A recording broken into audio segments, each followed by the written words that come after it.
My dear students, my dear scholars, my dear researchers, you are a student in the age of internet.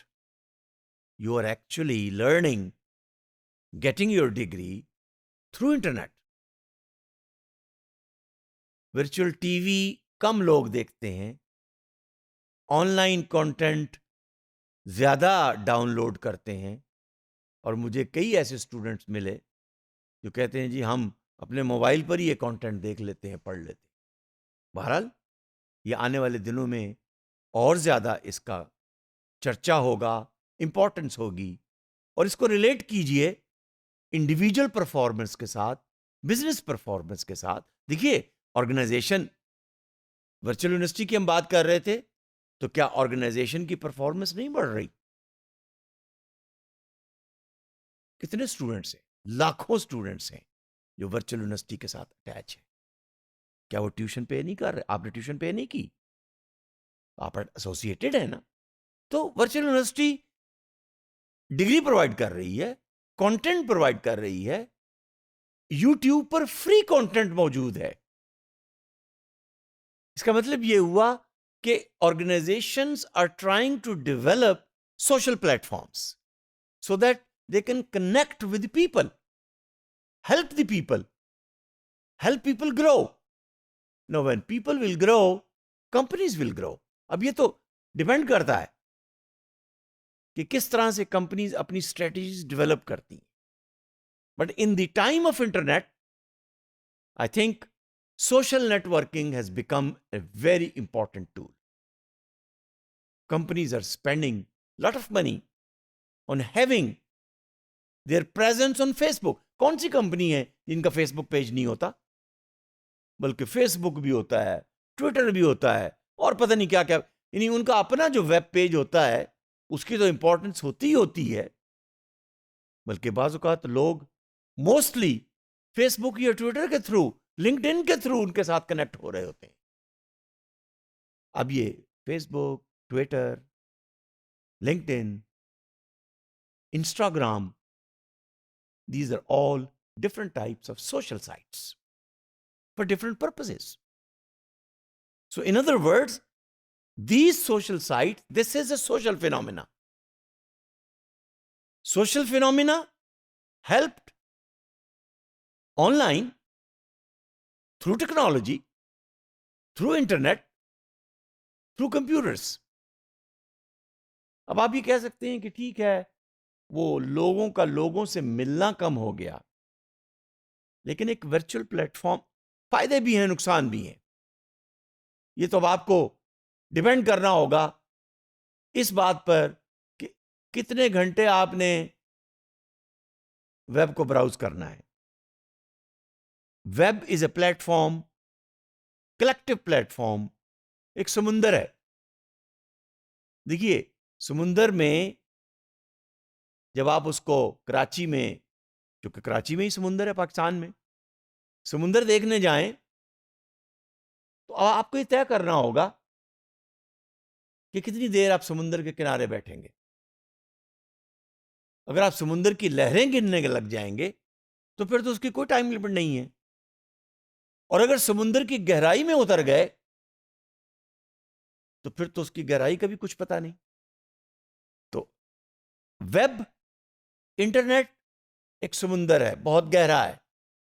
आप तय कीजिए कितने minute, कितने घंटे, किस पर्पस के लिए आपको ब्राउज करना है, आपको सेल करना है, आपको डाइव करना है।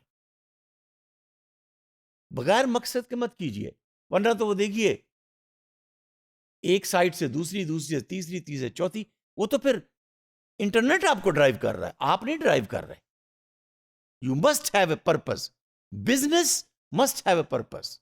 लेकिन चूंकि बात हो रही है इस वक्त सोशल मीडिया की, तो ये जो सोशल मीडिया के प्लेटफॉर्म है, they are also helping to generate revenue, they are also helping to generate feedback, electronic word of mouth.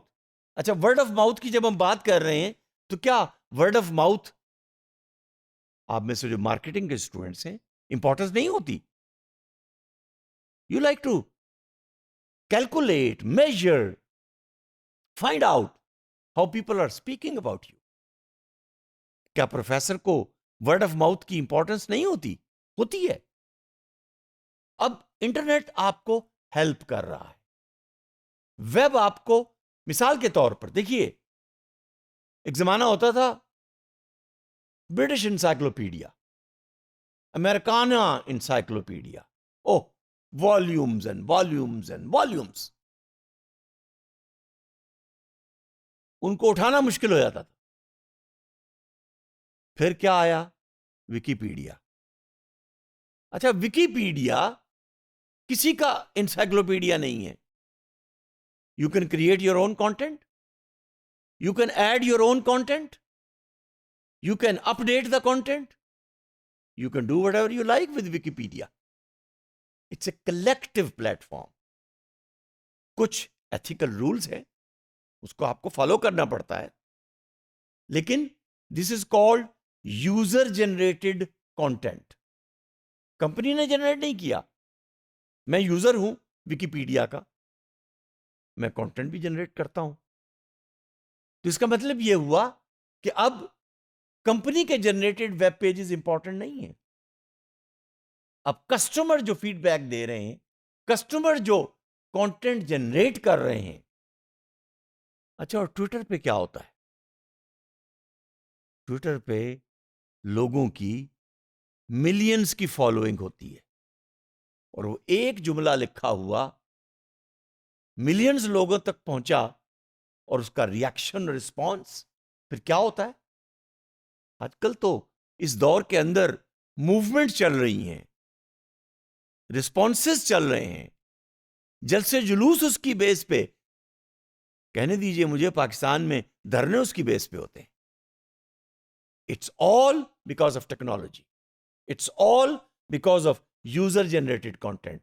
अब हम चूंकि बिजनेस के स्टूडेंट हैं, आप भी बिजनेस के स्टूडेंट हैं, तो business companies, business firm, business organisation भी इसका फायदा उसी तरह से उठा रही हैं जैसे political organisations, religious organisations, health organisation. किसी की कोई पाबंदी तो नहीं है ना इंटरनेट पर, किसी की कोई मलकियत नहीं है. ये आपको जहन में रखना होगा. अपने उसके रूल्स हैं, रूल्स को फॉलो नहीं करेंगे तो फिर कोई पकड़ के भी ले जाएगा, वो चाहे बिजनेस वाला हो या चाहे कोई इंटेलिजेंट कंपनी हो. Be aware, be careful. You have to act ethically in business, in life, even in developing the content. Please don't develop that content which hurts others. Otherwise, you are spreading a toxic content. Not good. Thank you very much.